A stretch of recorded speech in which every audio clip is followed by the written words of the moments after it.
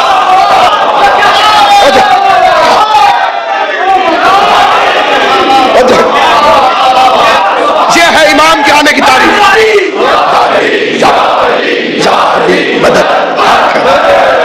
اور اس میں ایک بڑا دلچسپ اعتراض ہے، دلچسپ اعتراض جو شیخ مفید علیہ رحمہ سے کیا گیا. آپ درس دیتے تھے امام زمان پر ہر شب جمعہ. پہلے مولا سے درس لیتے تھے پھر لوگوں کو درس دیتے تھے. اعتراض ہوا کہ امام حسین کے قتل کا بدلہ کون لے گا. شیخ مفید نے فرمایا حجت آخر. اس نے کہا کہ آپ کا رینک کیا ہے؟ انہوں نے کہا امام. ان کا زین العابدین کون تھے؟ ان کا امام. اس نے کیا عجیب مذاق ہے کہ چوتھا امام تو بدلہ لے نہیں سکا، 12واں کیوں بدلہ لے گا؟ شیخ مفید کا بڑا مفید جواب ہے، ساری زندگی یاد رکھیے گا. فرمان لگے چوتھے میں بھی اتنی ہی طاقت تھی اور چوتھا بھی ویسے ہی اختیارات الہیہ کا مالک تھا اور چاہتا تو ایک ایک حسین کے قاتل سے بدلہ لے سکتا تھا، لیکن اگر چوتھا بدلہ لے لیتا تو آج کے یزیدی بچ جاتے. یزید نام نہیں ہے، کردار ہے. قیامت تک جتنے بھی یزیدی آنے ہوں گے وہ آتے رہیں گے، اکٹھے ہوتے رہیں گے.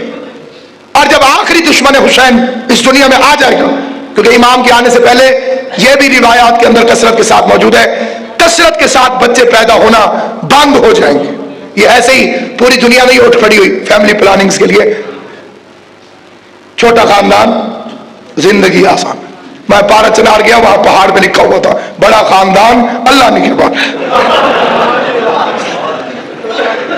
کثرت کے ساتھ جب حضرت نوح علیہ السلام کا طوفان آیا تھا تو بچے پیدا ہونے بند ہو گئے تھے، یہاں تک کہ آخری پیدا ہونے والا بچہ 40 سال کا ہو گیا تاکہ چھوٹے بچے طوفان میں مارے نہ جائیں. کیونکہ وہ خالی ایک نبی کا بھیجا ہوا منگوایا ہوا عذاب تھا، اس میں بے گناہوں کی موت کا خطرہ تھا.